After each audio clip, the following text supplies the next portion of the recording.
Bir ikkitasi orqamdan rosa kovla qilgan ekan, bloger bo'lib turib, tasha iPhone olishga ham puli yo'q ekan. Erimga shu gapni aytsam, "Sani orqangdan gapirganlar, ular sani orqangda yurma, senga telefon olib beraman" deb qoldilar.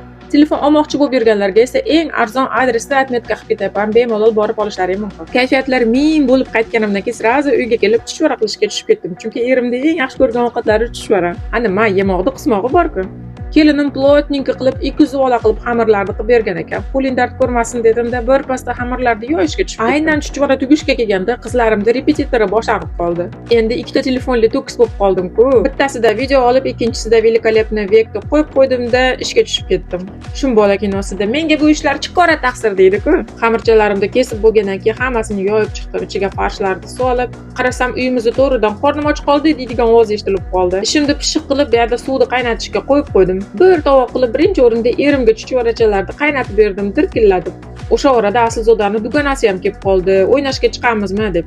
"Kelinglar, birinchi chuchvarani issig'ida yeb olinglar" dedimda, ularni ham mugashat qildim. Shahrizoda esa kiyimlarini uchiklashga tushib ketdi. Короче, biz uyda hech kim bo'sh o'tirmaydi. Hammani o'zini qiladigan ishlari bor. Sizlarga yoqmasa, like, podpiska bosib qo'yinglar, xursand bo'laman.